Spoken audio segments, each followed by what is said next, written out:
क्या हो गया? क्या नहीं बोलने आ रहा है? कल्याणपुर?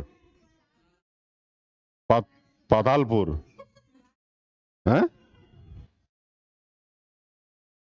अच्छा, तो मलेशिया का तो कुआलालंपुर है। कुआलालंपुर बोला जाता है। ला दो बार। चलो, कुआलालंपुर कहा ही जाता है। जो उच्चारण नहीं कर पाते हैं, ठीक है, तो फिर वो अपने हिसाब से कर लेते हैं। और इसी से तो क्या बना है, अपभ्रंश कई सारी चीजों का है। तो खैर चलिए, हम लोग पिछली क्लास में कहाँ थे? विशेषण हो चुका था। विशेषण में 4 विशेषण के जो प्रकार थे, उन विशेषणों के प्रकारों के बारे में बताया जा चुका है, उनके उदाहरण दिए जा चुके हैं कि किस प्रकार से आप पकड़ेंगे। अब अगला है आपका क्रिया।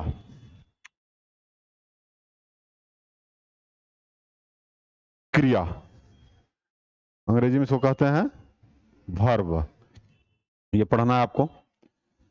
तो देखिए, जो क्वेश्चन है ना, जो नहीं दिए जाते हैं, उन्हें पहले नहीं दिए गए हैं जीडी में, इधर से संज्ञा सर्वनाम से, लेकिन कई जगहों पर पूछे जाते रहे हैं।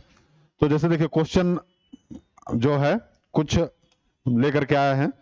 अब जैसे एक क्वेश्चन दिया गया है, स्त्रीत्व शब्द में कौन सी संज्ञा है? स्त्रीत्व शब्द में कौन सी संज्ञा है? जातिवाचक संज्ञा, व्यक्तिवाचक संज्ञा, भाववाचक संज्ञा, द्रव्यवाचक संज्ञा? गुड, भाववाचक संज्ञा होगा। हाँ, स्त्री जब होगा तो स्त्री क्या हो गया? स्त्री अगर होगा तो स्त्री कौन सा होगा संज्ञा? जातिवाचक। और जब उसमें कुछ हम जोड़ करके और उसके गुणों को दर्शाते हैं तो वह क्या हो गया? भाववाचक संज्ञा। ये बताया गया है, उसमें उदाहरण भी दिया गया पीछे कि क्या चीज में हम क्या लगाते हैं। जैसे लड़का है तो लड़का में क्या लगा दिए? पन लगा दिए तो लड़कपन हो गया, ठीक है। तो लड़का तो एक क्या हो गया? जातिवाचक। लेकिन जब लड़कपन उसी से बन गया तो भाववाचक हो गया। तो आपको उसमें सर्वनाम से भी बनते हैं, संज्ञा से भी बनते हैं, क्रिया से भी बनते हैं, कुछ विशेषणों से भी क्या बनते हैं? भाववाचक संज्ञा बनते हैं, ठीक है। तो वो आपको देखना पड़ेगा कि वहां क्या भाव उत्पन्न हो रहा है, तो उसका पूरा उदाहरण देकर बताएगा। तो ऐसे क्वेश्चन ही पूछे जाते हैं। अगला क्वेश्चन है आपका, बुढ़ापा भी एक प्रकार का अभिशाप है। पूरा लाइन दिया हुआ है और बुढ़ापा को क्या किया गया है? नीचे रेखांकित कर दिया गया है। तो बुढ़ापा भी एक प्रकार का अभिशाप है। इस वाक्य में रेखांकित शब्द की संज्ञा बताइए। तो बुढ़ापा रेखांकित है, पूरा शब्द बना दिया गया है और उसमें फिर लिखता है कि रेखांकित, इस वाक्य में रेखांकित शब्द की संज्ञा बताइए। तो बुढ़ापा कौन सा होगा?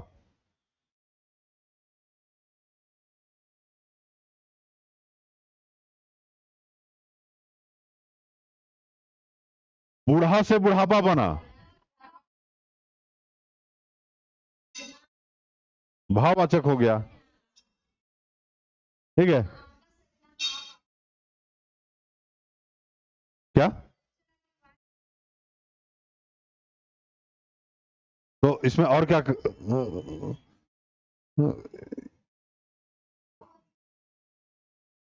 ये सर्वनाम लिखवाया गया है ना। हाँ, भाववाचक संज्ञा में कुछ कुछ उदाहरण दिया गया था कि इससे ऐसे बनेंगे, और ऐसे कई सारे हैं। तो आपको कहीं से मिलेगा तो उसको लिख सकते हैं। अब वो पूरा, जैसे यहां से भी जो आपको पीडीएफ मिलेगा तो उसमें सब सारा कुछ होगा, वो दे दिया गया है। तो पीडीएफ आपको मिल जाएगा, ठीक है। वो पीडीएफ में सारा कुछ रहेगा, क्योंकि यहाँ उतना लिखवा पाना संभव नहीं है ना। तो आपको मेन यहाँ पर क्लास में क्या है? मेन काम है समझना। समझ गए तो चीजें आसान हो जाएंगी, नहीं समझे तो फिर दिक्कत है। हर चीज पूरे रटने से नहीं होता काम, समझने से ज्यादा काम आसान हो जाता है, ठीक है। उसके बाद कुछ चीजें तो रटना पड़ता है, कुछ चीजों को ये करना पड़ता है, लेकिन दोहराना पड़ता है। लेकिन मेन है आपको समझना, ठीक है। इसीलिए उदाहरण और प्रैक्टिस ज्यादा जरूरी होता है। अब जैसे ऐसे देखिए, कई सारे क्वेश्चन है। निम्नलिखित में कौन सा शब्द व्यक्तिवाचक संज्ञा है? अब ये क्वेश्चन दिया गया है, गाय, पहाड़, जमुना, आम। यमुना और आम, कौन व्यक्तिवाचक संज्ञा है?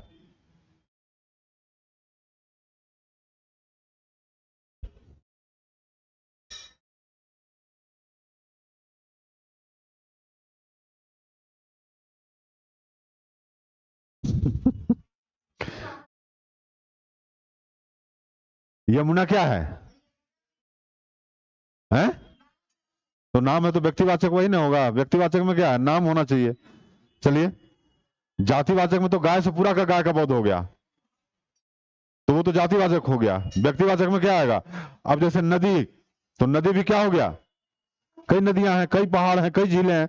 अब उसमें से किसी एक का स्पेशल नाम आएगा कि ये सुखना झील है, या यह लोकटक झील है, या यह झील है। तो वह अगर झील का नाम आता है तो वह नाम क्या हो जाएगा? व्यक्तिवाचक हो जाएगा। तो यहां तो आम से तो पूरे आम का बोध हुआ। अब आम में भी लंगड़ा आम, अब उसमें से कई, तो आम भी क्या हो गया? पूरा जाति का बोध करा दिया। आम, आम पूरे जाति का। हाँ, तो यही तो समझने का फेर है। आम क्या है? आम जब आप कहते हैं कि आम लाया, तो आम में अब क्या चीज का? मिठाई है, तो मिठाई में पूरा क्या चीज हो गया? बहुत सारा मिठाई, बहुत तरह की मिठाई है। अब उसमें कहा जाएगा काला कंद ये मिठाई है, या ये रसगुल्ला है, या यह और रसमलाई है। तो वैसे जब आप नाम रखिएगा तब वो क्या हो जाएगा? एक स्पेशल, तब वो व्यक्तिवाचक हो जाएगा। ठीक है, तो इन चीजों का ऐसे ध्यान रखना है। अब यही आपसे क्वेश्चन इतना आसान गलत हो जाएगा तो दिक्कत है, समझ रहे हैं? तो इसलिए पढ़ने के साथ कुछ चीजें प्रैक्टिस भी करना पड़ेगा। अब ऐसे ही क्वेश्चन बहुत सारे हैं। भाववाचक संज्ञा बताइए, दिया गया क्वेश्चन। इस हम क्वेश्चन जो पहले दिया गया है वहीं से हम ला रहे हैं कि संज्ञा से किस तरह के क्वेश्चन दिए जाते हैं। तो देख लीजिए उदाहरण। आप लोगों को लगता होगा ना कैसे सर क्वेश्चन पूछेगा, तो ऐसे क्वेश्चन है।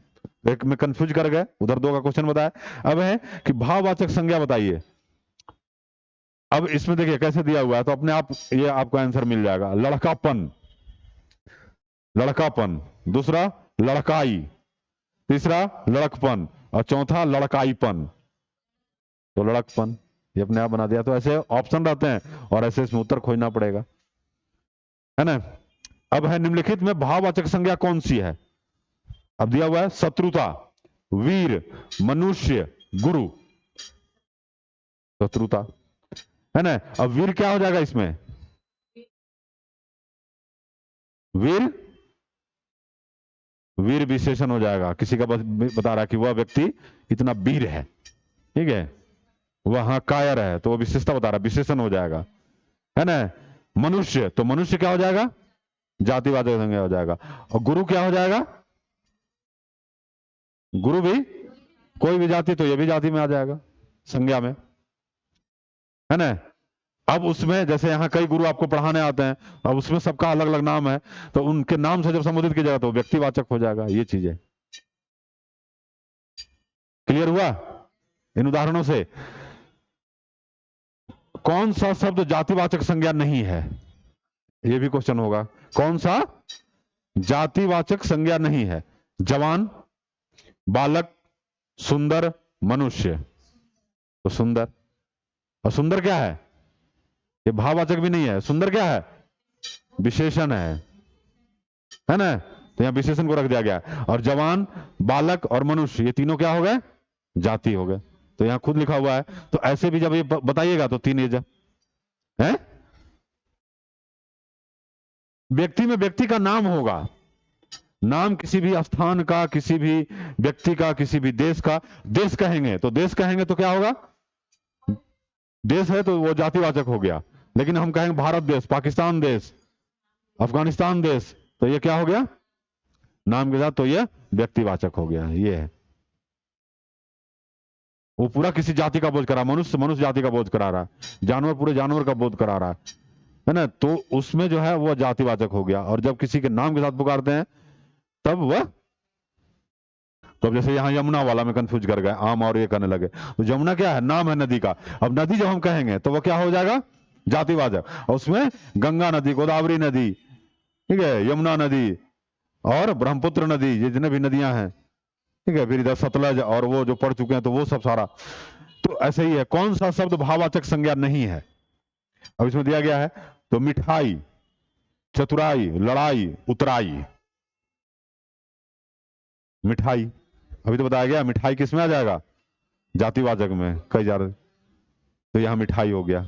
और चतुराई वगैरह जो है, चतुर से चतुराई बना हुआ है, ये सब भाववाचक, ठीक है, भाव बता रहा है चतुरता का। तो यहां लड़ना से, लड़ना क्या है, क्रिया शब्द है, और क्रिया से क्या बन गया है, लड़ाई। तो क्रिया से भी क्या बनता है, संज्ञा, भाववाचक संज्ञा बताया गया है, क्रिया से भी भाववाचक संज्ञा, तो यहां लड़ना से लड़ाई हो गया। उतरना, उतरना भी क्या है, क्रिया है, जो अभी हम पढ़ेंगे, और इससे उतराई बन गया है, तो यह भाववाचक को करता है। तो भाववाचक कौन नहीं होगा, मिठाई। समझ गया, तो सब में उसी तरह का दे दिया है। देखिए उदाहरण जो ऑप्शन देता है कैसे देता है, क्लोज में, कि मिठाई, चतुराई, लड़ाई, उतराई, सब में आई आई लगा हुआ है ना। अब यही मिठाई की जगह में भाववाचक संज्ञा क्या होता, मिठास, तो भाववाचक हो जाएगा, क्योंकि वह उसका मिठास बता रहा है, उसका वह भाव बता रहा है ना, उसका गुण बता रहा है, तो वह हो जाता मिठास में। और मिठाई तो पूरे अलग अलग तरह के मिठाई हैं, ये आपका जातिवाचक हो गया।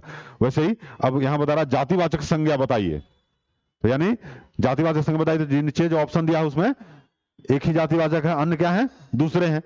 अब इसमें दिया गया है जातिवाचक संज्ञा बताइए, उसमें कौन होगा, ऑप्शन में है लड़का, सेना, श्याम, दुख। लड़का, दुख कैसे हो जाएगा, दुख जातिवाचक होगा, दुख तो क्या हो गया, भाव के रूप में। सेना से क्या होता है, सेना बताया गया नहीं, समूह का बोध कराता है, सेना समूह का बोध करा रहा है, जिससे समूह का बोध होता है उसको हम समूहवाचक संज्ञा कहते हैं। तो यहाँ सेना दिया हुआ, और श्याम क्या है, तो श्याम व्यक्ति का नाम है, तो ये तो व्यक्तिवाचक हो गया। तो तीनों को अलग हटा दीजिए, लड़का, और लड़का से सारे लड़कों का बोध हो रहा है, लड़कियों से सारे लड़कियों का बोध हो रहा है, तो जातिवाचक हो गए। तो ये ऐसे रहते हैं क्वेश्चन, आ समझ में। तो 5 6 7 क्वेश्चन बता दिए संज्ञा के बारे में, कौन कैसे क्वेश्चन आएगा देख लिया आप उदाहरण। चलिए अब आते हैं क्रिया। तो क्रिया नाम ही से आप देख रहे हैं कि क्या है, कि जिस शब्द से काम करने का बोध होता है, कार्य करने का बोध होता है, उसे हम क्या कहते हैं, क्रिया कहते हैं। सिंपल है। क्रिया यानी आप कुछ, जिन शब्दों से कुछ भी कार्य करने का बोध हो, उसे हम क्या कहेंगे, क्रिया कहेंगे। अब क्रिया में जैसे काम करने का बोध क्या हो रहा है, तो आप पढ़ रहे हैं, तो पढ़ना क्या है, क्रिया है, कि वो काम कर रहे हैं, वह व्यक्ति पढ़ रहा है, वह व्यक्ति खा रहा है, वह व्यक्ति खेल रहा है। तो यहां खेलना, पढ़ना, लिखना, सोना, सोना भी क्रिया ही है, दौड़ना, उछलना, कूदना, ये सब सारे क्या हैं, अलग अलग तरह की क्रियाएं हैं। ठीक है, तो ये जितने भी, जिन चीजों से क्रिया होने का, काम होने का बोध होता है, जिन शब्दों से, उसे हम क्या कहते हैं, क्रिया कहते हैं। और बिना क्रिया के तो कुछ हो नहीं सकता है, कुछ ना कुछ क्रिया करना पड़ेगा, है ना, तभी यह पूरा जीवन आगे चल पाएगा। तो क्रिया सभी जगह जुड़ा हुआ है। वह खा रहा है, वह गा रहा है, तो गा भी रहा है, तो गाना भी एक तरह का क्या है, क्रिया है। खा रहा है तो खाना भी एक तरह का क्रिया है। ठीक है, वो खेल रहा है, खेलना भी एक तरह का क्रिया है। तो वह गुनगुना रहा है, तो क्या कर रहा है, गुनगुना रहा है। ठीक है, तो यह भी एक क्रिया कर रहा है। वह नाच रहा है, तो नाचना भी क्या हो गया, क्रिया होगा। ऐसे कई सारे उदाहरण मिलेंगे क्रिया के। वह चल रहा है, वह घूम रहा है, ठीक है, तो घूमना भी क्या हो गया, वॉक कर रहा है, तो ये क्रिया हो गया। तो ऐसे सारे सब, तो ये क्रिया का। अब क्रिया के क्या है, दो भेद हैं, कौन कौन, अकर्मक और सकर्मक। अकर्मक क्रिया और सकर्मक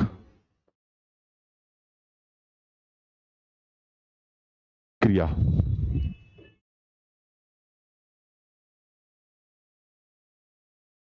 अब इसमें अकर्मक क्रिया किसे कहेंगे और सकर्मक क्रिया कहेंगे, तो देखिए यहां सकर्म जुड़ा हुआ है, स और कर्म, यानी जिस क्रिया का फल किस पर पड़ता हो, कर्म के ऊपर।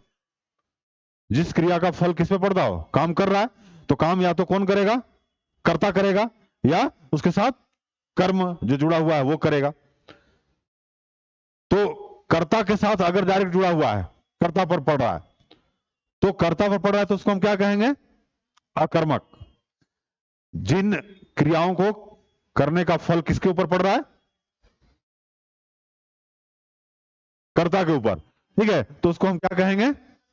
अकर्मक। और जिस क्रिया का फल कर्म के ऊपर पड़ रहा है उसे हम कहेंगे सकर्मक। नामी है सकर्म, कर्म के साथ जुड़ा हुआ।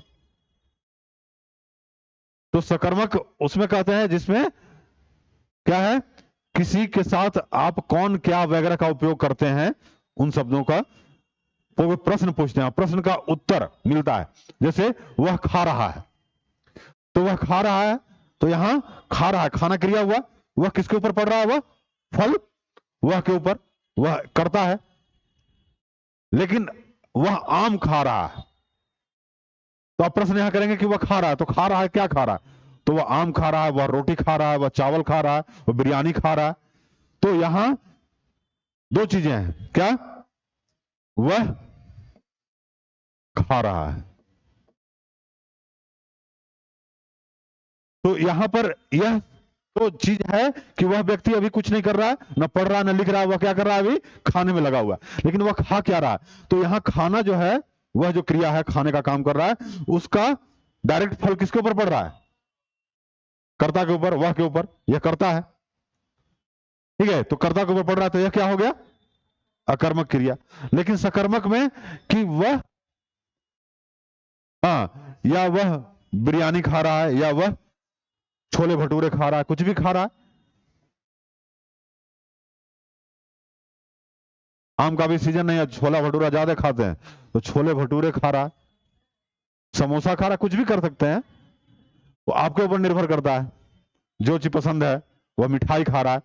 अब यहां पर हम पूछते हैं कि वह क्या खा रहा है, तो क्या जब प्रश्न लगाए तो इसका उत्तर दिया जा सकता है। यहां पर प्रश्न लगाए खा रहा है, तो क्या खा रहा है, यहां उत्तर नहीं दे सकते हैं, क्योंकि पता नहीं है कि क्या खा रहा है, वह बस केवल खा रहा है। हमने देखा है कि वह खा रहा है, लेकिन क्या खा रहा है पता नहीं है, तो यहां वह अकर्मक क्रिया होगा, क्योंकि उसका फल वह पर पड़ रहा है, यह कर्ता पर पड़ रहा है। लेकिन यहां पर क्या है, ये छोले भटूरे, क्या वह क्या है? कर्ता, और यह क्या है? छोले भटूरे कर्म, ठीक है, और यह रहा है इधर, जब आप लिखिएगा तो ये क्रिया है ना। तो अब ये क्रिया जो है, इसका किस पर पड़ रहा है? खा रहा है, क्या खा रहा है? छोले भटूरे खा रहा है, तो यहां कर्ता के ऊपर नहीं पड़ रहा है, ये छोले भटूरे के ऊपर यहां फल पड़ रहा है, ये कर्म के ऊपर पड़ रहा है, तो यही क्या हो गया? सकर्मक, ठीक है। और कर्म भी जब एक से अधिक हो तो उसको, और एक में दो से ज्यादा नहीं रह सकते हैं, दो, तो सकर्मक के भी दो भाग हैं, एक कर्मक क्रिया और द्विकर्मक क्रिया, ठीक है। सकर्मक के भी कितने? दो भाग, एक कर्मक और द्विकर्मक, एक सकर्मक क्रिया और द्विसकर्मक क्रिया, ठीक है। तो एक क्रिया का मतलब, एक सकर्मक का मतलब है कि वहां एक ही क्या लगा हुआ है, एक ही वहां कर्म है, और द्विकर्मक में क्या है? दो कर्म है जुड़े हुए। तो यहां पर ज्यादा आपसे उतना द्विकर्मक और किसके बारे में नहीं पूछा जाएगा, अकर्मक के बारे, एक कर्मक के बारे में, ये दोनों चीजें ज्यादा ध्यान रखना है, अकर्मक और सकर्मक। ये समझ में आया या नहीं आया? आ गया? क्लियर है? कोई दिक्कत नहीं है, ठीक है। हम सकर्मक को कैसे पहचानेंगे? पहचानने का सिंबल भी दिए कि अगर हम क्या, कौन आदि प्रश्न पूछ रहे हैं और उसका उत्तर मिल रहा है, अगर उसका उत्तर मिल रहा है तब वो कहेंगे कि सकर्मक है, और अगर उसका उत्तर नहीं मिल रहा है तो वह कहेंगे कि अकर्मक है। आया समझ में? हाँ, क्योंकि यहां पर आप पूछिएगा तो उत्तर नहीं मिलेगा कि वह क्या खा रहा है, तो वह खा रहा है, अब यहां कुछ है ही नहीं, ठीक है, तो वह खा रहा है, अब क्या खा रहा है? वह मछली खा रहा है, मटन खा रहा है, क्या खा रहा है कुछ नहीं पता है, यहां पर है, तो यहां से आपको मिल जाता है। तो अगर ये प्रश्न करते हैं और उससे उत्तर मिल जाता है, समझिए कि वहां सकर्मक क्रिया है, नहीं मिलता है तो समझिए कि वह अकर्मक क्रिया है। क्लियर? तो चलिए लिख लीजिए, है? हाँ, क्रिया का परिभाषा में लिखिए, अभी जो बताया गया तुम लिख लिया ना। हाँ, कई तरह से उसको लिख सकते हैं, काम के करने अथवा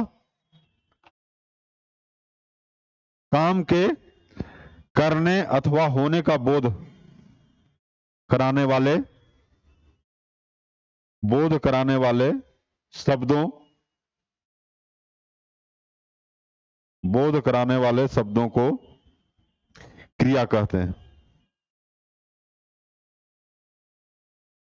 अथवा होने का बोध कराने वाले शब्दों को क्रिया कहते हैं। जैसे जैसे में सोना, खाना, पीना, पीना, सोचना, चलना, सोचना, चलना, हंसना, रोना, समझ गए? हाँ? ठीक है, सुनना, बोलना, ये सब सारी क्रियाएं ही हैं। पढ़ना, लिखना, गाना, जितना भी आप कह सकते हैं, ठीक है। तो इसको क्या कर लीजिए, हाँ, इत्यादि कर लीजिए।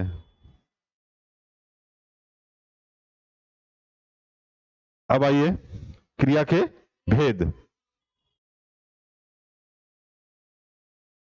क्रिया के भेद। क्रिया के दो भेद हैं, अकर्मक क्रिया, इंट्रांजिटिव वर्ब, ट्रांजिटिव वर्ब अंग्रेजी में कहा जाता है, अकर्मक क्रिया और सकर्मक क्रिया। क्रिया के ये दोनों भेद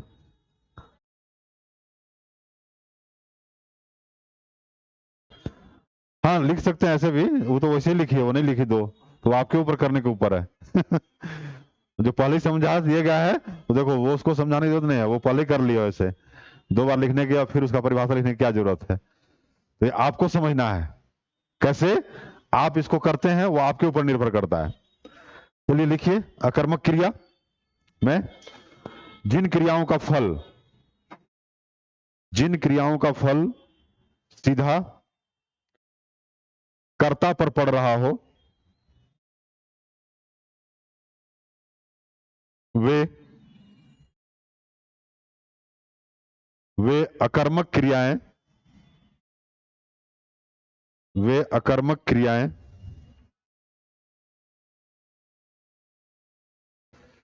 कहलाती हैं।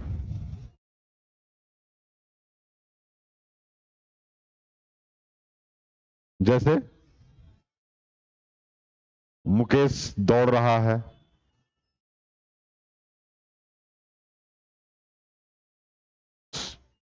ठीक है, मुकेश दौड़ रहा है,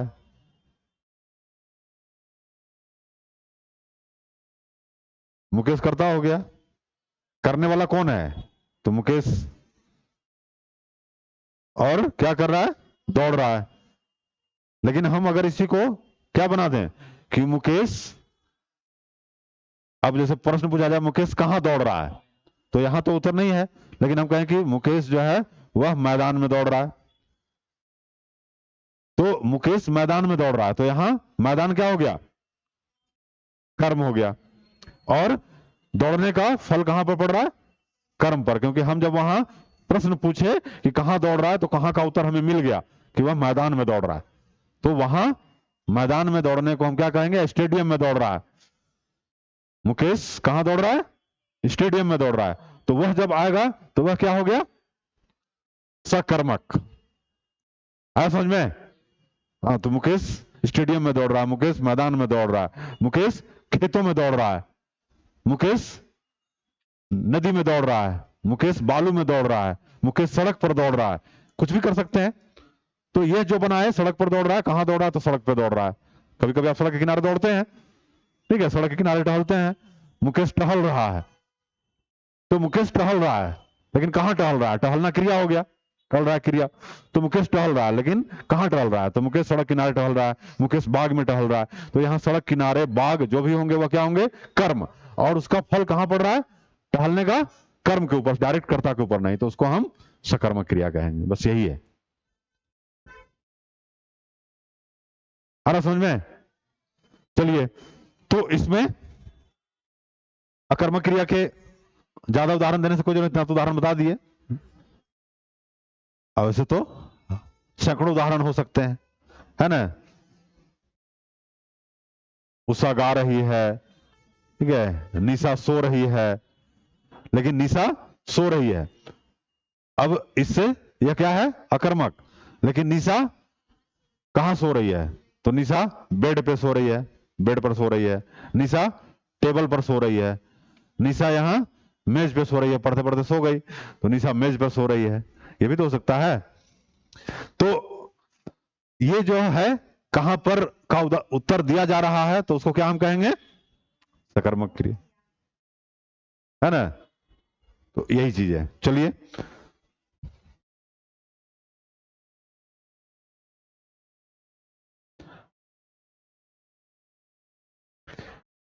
आगे लिखिए। सकर्मक क्रिया में जिन क्रियाओं के, हाँ लिख ली तुम, चलो। जिन क्रियाओं को करने, जिन क्रियाओं के करने या होने का फल किस पे पड़ता है, जिन क्रियाओं के करने या होने का फल कर्म पर पड़ता है, उसे सकर्मक, उसे सकर्मक क्रिया कहते हैं, उसे सकर्मक क्रिया कहते हैं।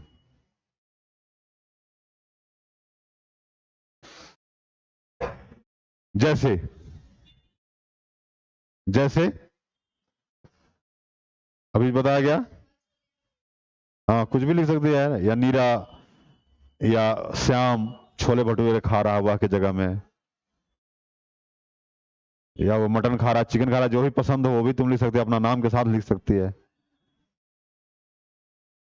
अपने नाम से भी लिख सकते हैं कि मैं, ठीक है, मैं मिठाई, मैं मिठाई खा रही हूं। तो यहां मैं जो है वह कर्ता हो गया, ठीक है, मिठाई जो है वह कर्म हो गया, और खा क्रिया हो गया, खान रही हूं। ये जरूरी नहीं है कि केवल वही, हम उदाहरण अपने से भी कुछ कई अलग अलग चीजें बना सकते हैं, है ना। तो ये हो गया आपका सकर्मक क्रिया, ठीक है। अब इसके भी क्या है, दो, अभी तो सकर्मक के बताया है, एक कर्मक और द्विकर्मक। उसको चाहो तो लिख सकते हैं, नहीं तो नहीं भी लिख सकती है। लिख लेगी, लिखो है, लिख लो। एक कर्मक क्रिया लिखो। सकर्मक क्रिया दो प्रकार की होती है, लिखा। सकर्मक क्रिया दो प्रकार की होती है। पहला एक कर्मक, एक कर्मक क्रिया,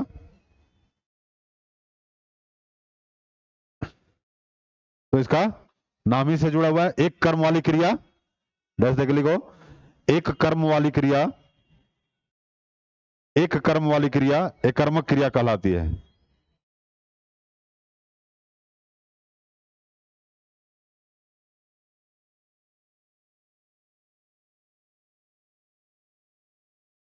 जैसे,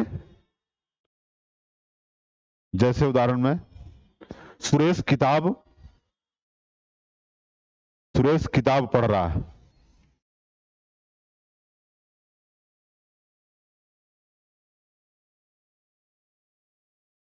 एक ही काम कर रहा है, किताब पढ़ रहा है, तो एक कर्मक हो गया।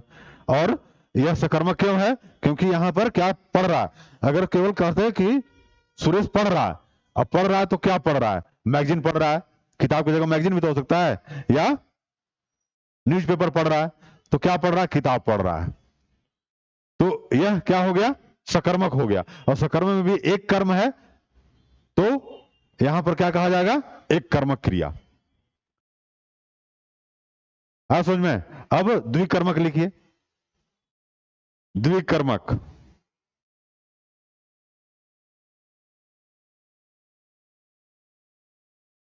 कुछ सकर्मक क्रियाएं, कुछ सकर्मक क्रियाएं दो कर्म वाली होती हैं, कुछ सकर्मक क्रियाएं दो कर्म वाली होती हैं,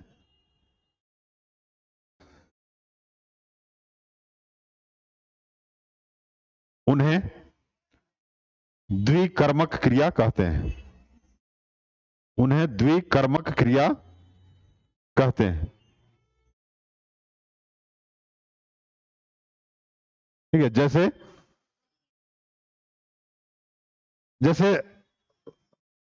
मोहन मोहन बच्चों को मोहन बच्चों को पुस्तक मोहन बच्चों को पुस्तक पढ़ा रहा है।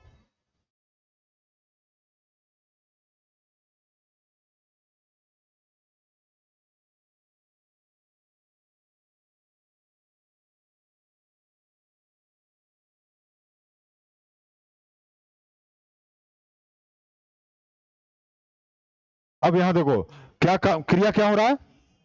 पढ़ने का काम कर रहा है, पढ़ा रहा है। यह काम किया जा रहा है पढ़ाने का। ठीक है, पढ़ना और पढ़ाना दोनों तरह की क्रियाएं हैं। तो यहां ये क्या हो गया? क्रिया। अब यहां दो कर्म है, कौन कौन? एक बच्चों और दूसरा पुस्तक। जैसे अगर हम इसको बच्चों को हटा दें, मोहन पुस्तक पढ़ा रहा है। क्या पढ़ा रहा है? तो पुस्तक पढ़ा रहा है। तो यहां क्या हो गया? एक कर्मक।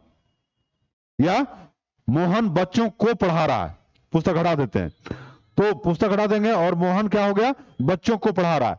तो यहां ये पढ़ाना, पढ़ाने का क्रिया किस पर हो रहा है? बच्चों को। किसको पढ़ाया जा रहा है? बच्चों को। तो यह क्या हो गया? सकर्मक। केवल कहा जाता है कि मोहन पढ़ा रहा है, तो मोहन पढ़ा रहा है। अब किसको पढ़ा रहा है? बच्चों को पढ़ा रहा है, बूढ़ों को पढ़ा रहा है। ठीक है, या जो कंपटीशन वाले विद्यार्थी हैं उनको पढ़ा रहा है, या स्कूल के विद्यार्थियों को पढ़ा रहा है। किसको पढ़ा रहा है? तो केवल मोहन पढ़ा रहा है, तो ये तो क्या हो जाएगा? अकर्मक। मोहन पढ़ा रहा है तो किसको पढ़ा रहा है पता नहीं है। वहां अगर पूछा जाए प्रश्न कि मोहन किसको पढ़ा रहा है, तो पता नहीं है, तो इसलिए वह क्या हो जाएगा? कर्म पर नहीं प्रभाव पड़ रहा है, तो अकर्मक हो जाएगा। लेकिन मोहन बच्चों को पढ़ा रहा है, तो यहां एक कर्म, एक कर्म वाला हो गया बच्चों को। लेकिन यहां पर दो चीजें हैं, मोहन बच्चों को पुस्तक पढ़ा रहा है, तो यहां दो कर्म हो गया, पुस्तक और बच्चों। तो यह द्विकर्मक हो गया। पढ़ाने का काम किसको किया जा रहा है? बच्चों को। और क्या पढ़ा रहा है? तो पुस्तक। यहां दो कर्म मिल रहे हैं, और इसमें से किसी एक को भी हटा दे रहे हैं तो ये काम फिर भी क्या होगा? फिर भी ये सकर्मक क्रिया रहेगी।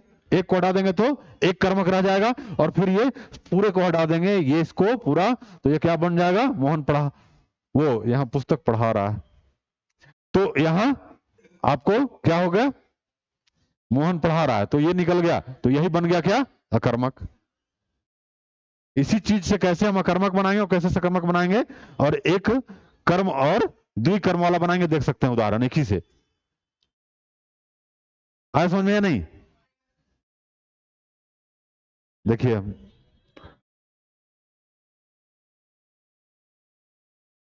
मोहन बच्चों को, हाँ, किताब या पुस्तक, कुछ भी लिखते हैं, पुस्तक पढ़ा रहा है। ये हो गया द्विकर्मक का उदाहरण। ठीक है, कैसे हुआ? तो इसमें कौन कौन है, तो आप इसको यहां दो कर्म जोड़ सकते हैं आप अपने से।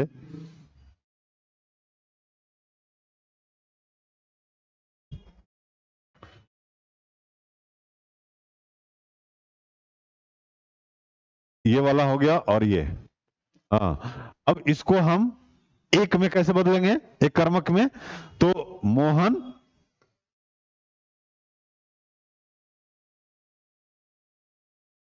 बच्चों को पढ़ा रहा है, तो यहां पर केवल एक कर्म हुआ बच्चों का। दूसरा, इसी को हम क्या करते हैं? मोहन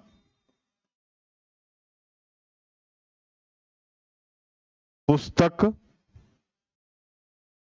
पढ़ा रहा है, तो यह भी क्या हो गया? सकर्मक हो गया। सकर्मक में एक कर्मक वाला इसको हम कह सकते हैं, इसलिए कर्मक कहीं आप लिख भी नहीं सकते हैं। जो ऐसे रहा एक वाला, तो वो सकर्मक ही रहा। अब ऊपर वाला में द्विकर्मक हो गया, और अकर्मक इसको हम कैसे बनाएंगे? तो मोहन पढ़ा रहा है।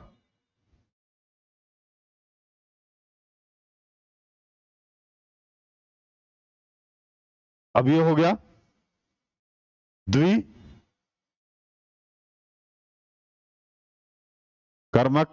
ये हो गया एक कर्मक, ये भी हो गया एक कर्मक, और यह हो गया अकर्मक, क्योंकि कर्म पर इसका प्रभाव नहीं पड़ रहा है। कौन ये? हाँ, मोहन से पढ़ा रहा है कर्मक, या इसको ऑब्लिक में आपको बताया गया ये सकर्मक का ही भेद है, तो केवल सकर्मक कर सकते हैं। अब इसी तरह के इसमें मान लीजिए कि ये दिया रहेगा लाइन, ठीक है, इसमें पूछेगा कौन सी क्रिया है, ये 4 ऑप्शन दे देगा, है ना, एक कर्मक, द्विकर्मक और अकर्मक, या इनमें से कोई नहीं। तो अब जब आप पढ़ लिए हैं, इतना उदाहरण दे दिया गया है, इस पर 2-4 क्वेश्चन आपको दे दिए जाएंगे, तो ये समझ में आ जाएगा कि ये क्या होगा। समझ गए? द्विकर्म में क्या है, कर्म पर पढ़ना चाहिए। जब हम कौन, क्या, कब, कहां, ऐसे प्रश्न कोई भी उठाएं और उस प्रश्न का जवाब मिले तो हम उसको कहेंगे कि सकर्मक क्रिया है। और जहां जवाब नहीं मिल रहा है, क्रिया तो कर रहा है लेकिन वहां जवाब नहीं मिल रहा है कि वो क्या कर रहा है, तो फिर वह कहेंगे कि अकर्मक क्रिया है। बस इसी से आपको अंतर पता चल जाएगा और इसी से आपको वहां परीक्षा में जो है हल कर लेना है।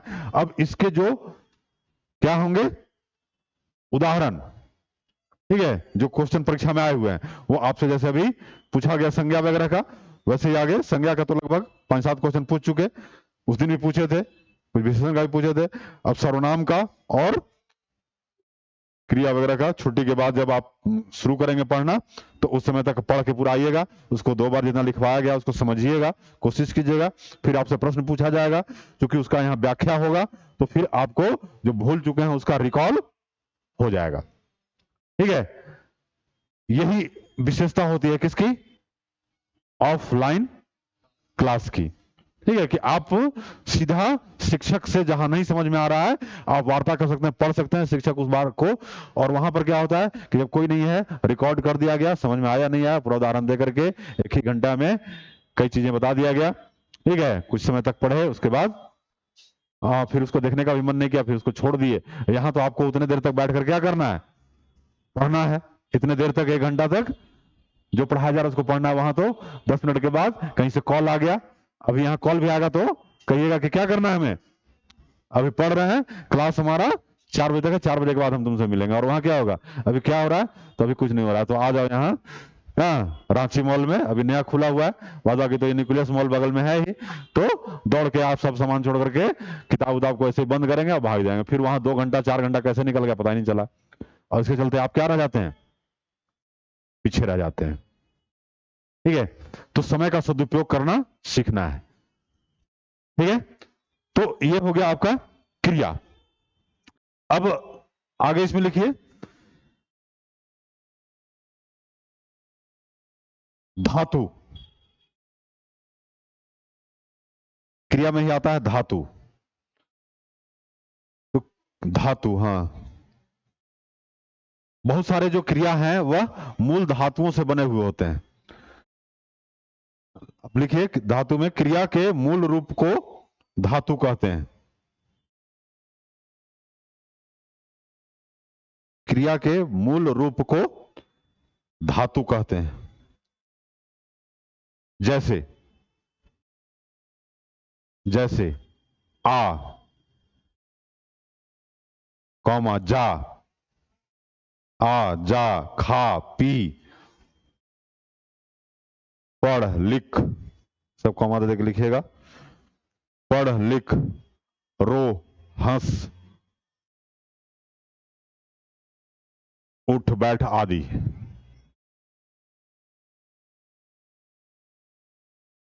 उठ, बैठ आदि। अब इन्हीं में क्या करते हैं हम, कुछ प्रत्यय जोड़ करके, ये मूल हो गए, अब इसी में हम न, ना, ठीक है, ती, ऐसे कुछ जो कह सकते हैं प्रत्यय के रूप में कुछ शब्द लगा करके, ठीक है, उपसर्ग और प्रत्यय भी आपको शायद नहीं पढ़ना है, उपसर्ग प्रत्यय आपको नहीं पढ़ना है यहाँ, है समझ? अच्छा, चलिए, तो उपसर्ग का मतलब है कि शब्द के जो मूल है उसके पहले लगा करके और उसके अर्थ में परिवर्तन कर देते हैं, तो वह क्या हो गया, उपसर्ग। और प्रत्यय जिस शब्द के वह बाद में लग करके और उसके अर्थ में परिवर्तन कर देता है उसको हम प्रत्यय कहते हैं। ठीक है, उपसर्ग का मतलब है शब्द के पहले लग करके और उसके अर्थ में बदलाव ला देता है, और प्रत्यय में शब्द के बाद में लग करके, बस यही है, और पूरे अंतर आ जाता है। कैसे, वो आप देखिएगा, ठीक है। तो अब जैसे उसमें उपसर्ग और प्रत्यय का उदाहरण देखेगा तो बहुत सारे हैं, और कौन से कैसे लगता है, क्योंकि पूरा अर्थ बदल जाता है, ठीक है। तो अब जैसे कार है, मान के चलिए कार एक क्या है, कार तो समझ रहे हैं ना, कार है। अब कार में हमने क्या लगा दिया, उपसर्ग आ। अब सोचिए, आ उपसर्ग लगा लिया, पूरा अर्थ ही बदल गया। कार में हमने आ उपसर्ग लगाया, बताया ना कि पूरा अर्थ बदल जाएगा, तो पूरा अर्थ ही बदल गया। अब कार की जगह में क्या हो गया, ये आकार, ठीक है। अब आकार और कार में सोचिए कितना अंतर है। तो ये पूरा अर्थ बदल देता है, पहले लग करके या बाद में। पहले लग करके जो अर्थ बदला उपसर्ग हो गया, जो बाद में लग के बदला वो प्रत्यय हो गया। जैसे बुढ़ापा ही जो आपका कहा गया, ठीक है, तो बूढ़ा होता है, और बूढ़ा से बुढ़ापा, तो सोचे कि वह भी एक तरह का क्या है, प्रत्यय ही है। अब वहां उस संज्ञा में आप भाववाचक संज्ञा में ले लेते हैं, लेकिन वहां पर क्या लग गया, अब बूढ़ा, तो बूढ़ा कौन होता है, व्यक्ति, लेकिन बुढ़ापा, अब उसका अर्थ बदल जाता है, पूरा मीनिंग, ठीक है। तो अब बुढ़ापा जो है, बूढ़ व्यक्ति और बुढ़ापा, तो बुढ़ापा किसी में भी, जैसे किसी को उदाहरण देते हैं, ठीक है, जब आप युवा हैं, 18-20 साल के हैं, और पहाड़ पर चढ़ रहे हैं, ठीक है, और चढ़ते चढ़ते हाँफने शुरू कर दिए, और आपसे जो थोड़ा एज वाला है वह क्या किया जा रहा है, चढ़ा जा रहा है, तो आपको कहेगा कि अभी तुम्हारे ऊपर बुढ़ापा झलकने लगा, ठीक है, यानी तुम इतना चढ़ाई नहीं चढ़ पा रहे। तो वहां वो बूढ़ा नहीं है, वो 18-20 वर्ष का है, लेकिन प्रैक्टिस नहीं किया है, तो वो नहीं है, तो उसको लोग दे देता है कि तुम्हारा लगता है कि बुढ़ापा आ गया, ठीक है। तब वह फिर झल्लाता है, कहता कि नहीं चलिए हम दिखाते हैं, तो फिर जोश में आता है, जज्बे में आता है, फिर वो भागने की कोशिश करता है, तो पूरा अर्थ बदल जाता है। एक तो बूढ़ा व्यक्ति है, और एक जवान ही को ही आप उदाहरण देकर के क्या कर दे रहे हैं कि तुम्हारे ऊपर बुढ़ापा आ गया, ठीक है। तो ये पूरा अर्थ बदल देता है, वही कहलाता है उपसर्ग और प्रत्यय। तो यहां जो आपको क्रिया बताया गया, ये सब क्या है, मूल धातु हो गए, खा पी। अब खा से क्या बना सकते हैं, हाँ, ठीक है, पी से पीना, खाकर, ठीक है। तो खा से ही उसमें कई सारे आगे शब्द लगा करके, और उसमें क्या कर सकते हैं, हालांकि वो क्रिया ही करेगा, अर्थ नहीं बदल रहा है, जब अर्थ बदलने वाला आएगा तब वो प्रत्यय हो जाएगा। तो यहां मूल धातु में लगा करके, मूल धातु जो है उसमें कुछ बाद में जोड़ करके, और जो है उसके स्वरूप में परिवर्तन करते हैं, स्वरूप केवल, उसके अर्थ में परिवर्तन नहीं कर रहे हैं। यहां तो देख रहे हैं ना, अर्थ में पूरा परिवर्तन हो जा रहा है, वहां केवल स्वरूप में, ठीक है। जहां जैसे शब्द आ रहा है, वाक्य आ रहा है, उसके अनुसार हमें उसको क्या करना है। अब जैसे पढ़ ही है, तो पढ़ से पढ़ना, पढ़ाना, ठीक है। तो ये सब पढ़ से ही पढ़ धातु हो गया मूल, और उससे क्या हो गया, पढ़ना, पढ़ाना, सब उसी से बन गया। अब पढ़ने और पढ़ाने में, दोनों में बहुत अंतर है। आप पढ़ रहे हैं, पढ़ा रहे हैं, तो वहां भी अंतर हो जाता है, लेकिन फिर भी वो एक ही काम को इंगित कर रहा है, पूरा अर्थ नहीं चेंज कर रहा है। दोनों में पढ़ने का ही हो रहा है, दोनों व्यक्ति एक दूसरे को पढ़ और समझ रहे हैं, तो यहां पर इसलिए उसको अर्थ बहुत ज्यादा परिवर्तन नहीं होता है। तो यही मूल धातु में लिख लीजिए, इन्हीं मूल रूपों में, इन्हीं मूल रूपों में जो ऊपर है, इन्हीं मूल रूपों में ना, नी, ना, डैश, नी, डैश, सब डैश डैश करते जाइएगा, ना, नी, ने, ता, ती, ते,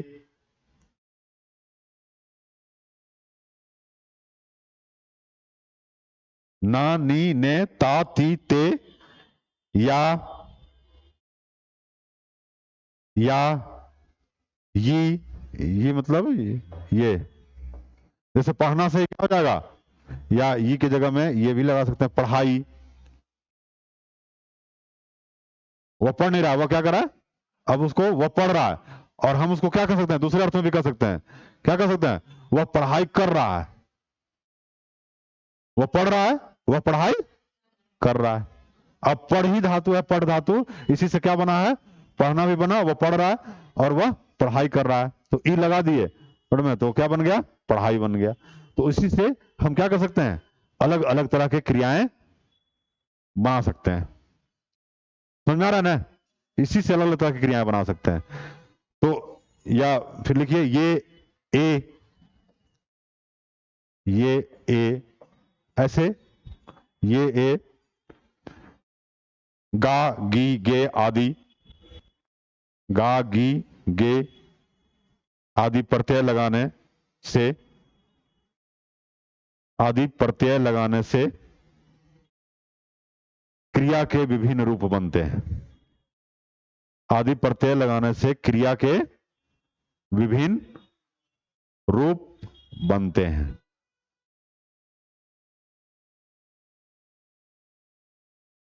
जैसे ना से, जैसे ना, और ना के बाद डैश लिख दे, ना से क्या क्या बनेगा?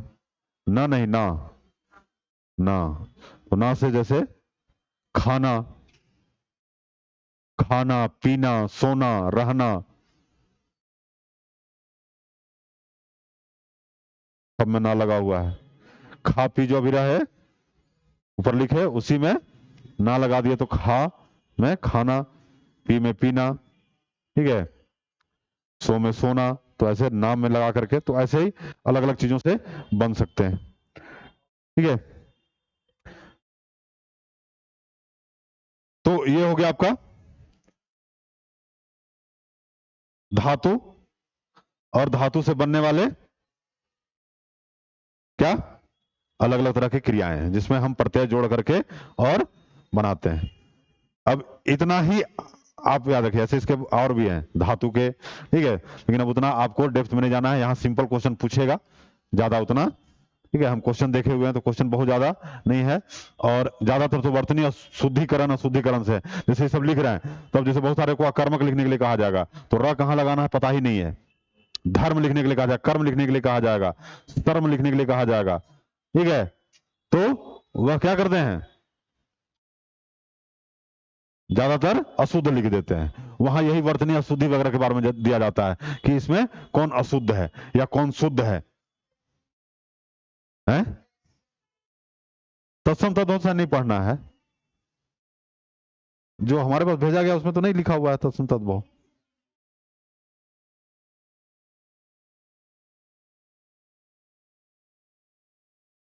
चलो तो देखो तत्सम तद्भव वगैरह में ज्यादा कुछ नहीं है, बस तत्सम और तद्भव में क्या याद रखना है हम बता दे रहे हैं यहीं पर। जैसे अभी उपसर्ग और प्रत्यय बता दिए तो बहुत ज्यादा कठिन नहीं है, और कई सारे शब्दों में लगता है तो अपने आप पता चल जाएगा। वहां हम कई उदाहरण देंगे तो उसे, जैसे हर जगह उदाहरण को समझाने की कोशिश करते हैं तो उदाहरण दिया जाएगा, तो आपको जैसे अभी बताया ना कि कार में पूरा अर्थ बदल गया, आ केवल लगा दिए तो ये क्या हो गया उपसर्ग। तो ऐसे ही इसके किसी के आगे किसी के पीछे जो हम बाद में लगाएंगे वो प्रत्यय हो गया, जो पहले लगाएंगे वो उपसर्ग हो गया। तो उसी तरह से तत्सम तद्भव देशज और विशेषज चार तरह के शब्द हैं, तो इसको समझिए बहुत आसान है, ठीक है। तत्सम में क्या है, जो संस्कृत का रूप, संस्कृत के जो शब्द वैसे ही ले लिए गए हैं, किसमें हिंदी में, क्योंकि हिंदी का भी उद्भव माना जाता है कि संस्कृत से ही आगे चल करके हुआ है, ठीक है, इसके फैजेज हैं। तो संस्कृत के बहुत सारे शब्द ऐसे ही क्या कर लिए गए हैं हिंदी में ले लिए गए हैं। जैसे देखिए अश्रु, आंसू जो आप लिखते हैं वो संस्कृत में क्या होता है अश्रु, अश्रु को अश्रु कहना लोगों में दिक्कत था तो वो तत्सम था, उसको क्या बना दिए तद्भव बना दिया आंसू। हाँ हिंदी जो अभी है तत्सम से जो अश्रु से क्या बन गया आंसू, तो यह तद्भव हो गया, ठीक है। और जो अश्रु है संस्कृत का वह तत्सम है। तो अब अश्रु को तो हमने छोड़ दिया, हम बहुत जगह आंसू ही लिखते हैं, लेकिन बहुत सारे ऐसे शब्द हैं जो तत्सम के रूप में ही ऐसे ही ले लिए गए हैं, यानी जो संस्कृत के शब्द हैं उनमें बदलाव नहीं किया गया, तो उनको वैसे ही ले लिया गया, तत्सम कहेंगे।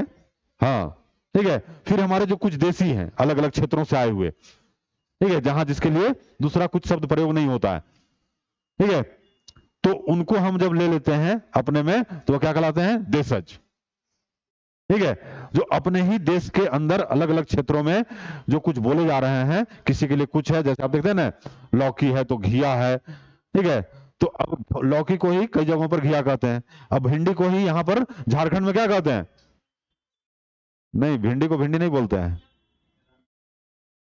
अब उसके यहाँ बोलते हैं, हम लोग की तरफ रामतोरई बोलते हैं, रामतोरई। ठीक है, कोई भी बाजार जाएगा तो, हाँ, तो गांव वाले यही कहते हैं, अभी जैसे हम जाएंगे तो तुम्हारे यहाँ रामतोरई है बाबू, तो रामतोरई। ठीक है, तो ये भिंडी क्या हो गया, रामतोरई हो गया। इधर लौकी कहते हैं, यूपी में जाएगा तो उसको घिया कहेंगे, घिया, घिया चना का सब्जी। तो आप घिया समझ नहीं पाएंगे घिया चना का सब्जी क्या है, तो लौकी क्या हो गया, घिया हो गया, है ना।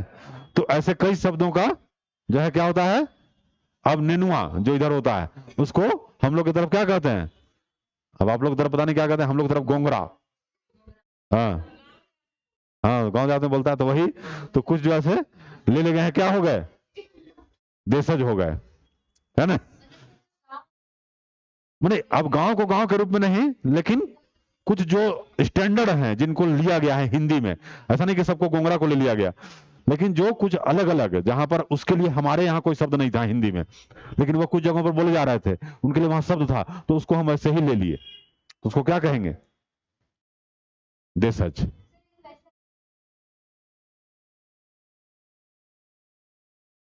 तो लोड़ा तो यहाँ का है, देशज है। ठीक है, लोड़ा देशज होगा। तो वही बता रहे हैं कि जो आसपास में जो चीजें क्या है, यूज हो रही हैं, उसको ले लिया गया हिंदी में। ठीक है, जो नाम प्रचलित थे तो वह क्या हो गया, देशज हो गया। और जो कुछ विदेशों से लिया गया, जैसे ट्रेन और रेल, दोनों जो है क्या है, देशज है। रेल को हिंदी में ही रेल कर दिया गया, अंग्रेजी में रेल को हम क्या करते हैं, रेल, RAIL, रेल से ही रेलवे बना हुआ है, इसी को हिंदी में रेल कर दिए, या ट्रेन। ठीक है, तो अब रेल और ट्रेन दोनों हम लोग लिख देते हैं ऐसे। अब ये जो है र का, देखिए र के चार तरह के हैं, र का जो हम ये जो र लिखते हैं, ये चार तरह से लिखते हैं। कैसे कैसे, एक ये लगाते हैं, जैसे मेरा नाम में लगा हुआ है प्रभात, तो प मेरा लगा हुआ है। ठीक है, एक क्या है, ऊपर जो ऐसे लगाते हैं, जैसे कर्म में, धर्म में, मर्म में, शर्म में। ठीक है, और जो कहते हैं कि किसी को जर्म हो गया है, तो जर्म मतलब बैक्टीरिया, तो जर्म तो सब, या जुर्म, तो जुर्म हम कैसे लिखेंगे, ये। ठीक है, तो यहां पर जो ये लगा, ये हो गया कर्म धर्म सब ऐसे लिखाएगा, तो ये हो गया। ये आपका यहां क्रम जैसे आप लिखते हैं, क्रम संख्या, तो यहां पर ये रही उच्चारण हो रहा है, यहां पर र उच्चारण हो रहा है। और कैसे लिखते हैं, हाँ, एक जो है आपका अभी बताए, ये ट्रेन वाला, ट्रेन ही इसका उच्चारण करेंगे तो ये र हो गया, और एक र तो ऐसे आप लिख ही रहे हैं, तो चार तरह से रही है।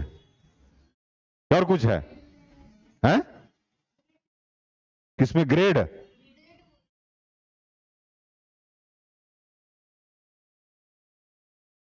ये हो गया ग्रेड, हाँ, ग्रेट।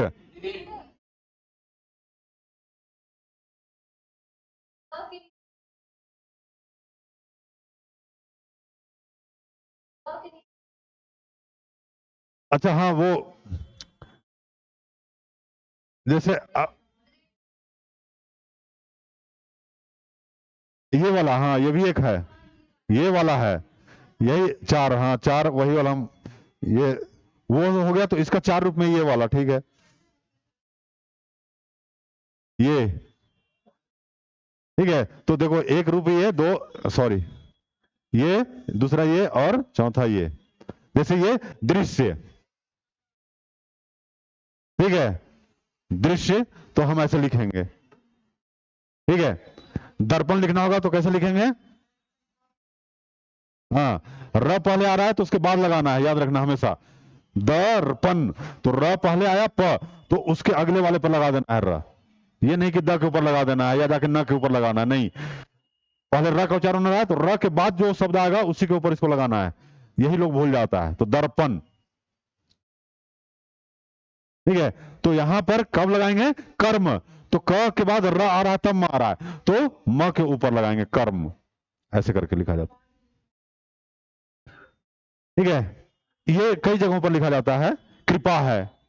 ठीक है, तो कृपा में भी हम क्या करेंगे, ये करेंगे, कृपा, कृपया, ठीक है, कृष्ण। तो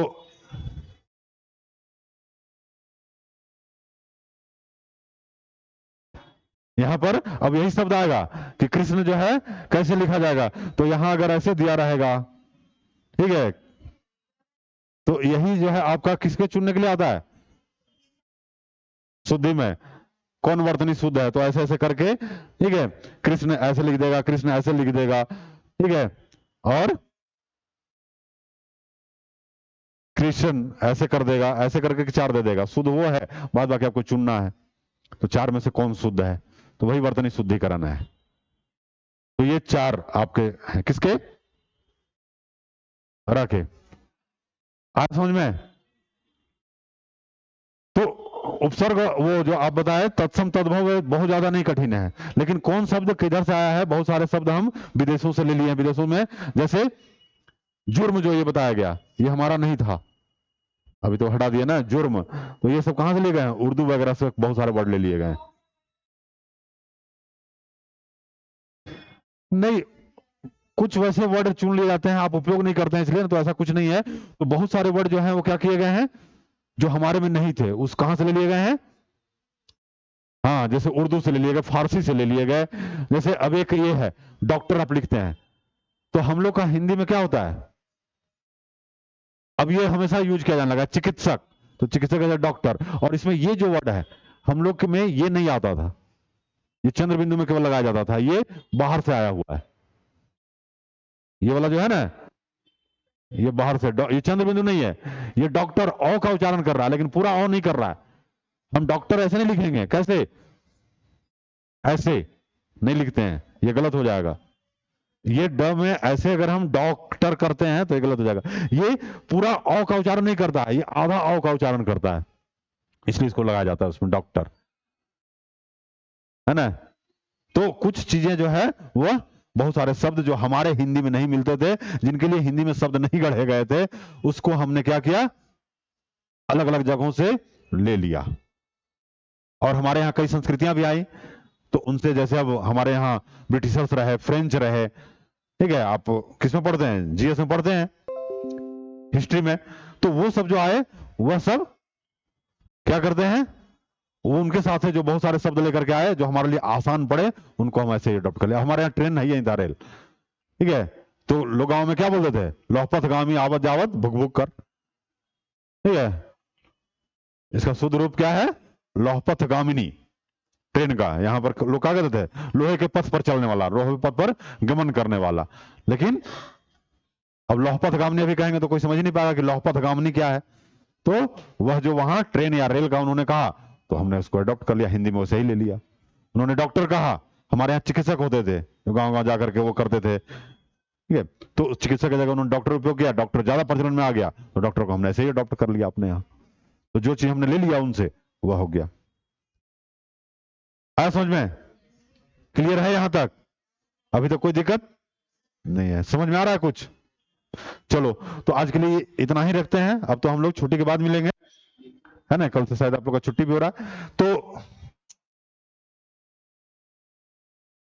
जितना बताया गया उतना पढ़िए, उस पर कुछ एग्जाम्पल है तो, ठीक है, एग्जाम्पल देखिए, और उसके बाद फिर हम कुछ तब तक छुट्टी में क्या करेंगे, ऐसे ही प्रश्न भी बना लेंगे जो आपसे पूछा जाएगा 5-7 मिनट के लिए, अब लिखने में तो यहाँ समय लगेगा। ओके।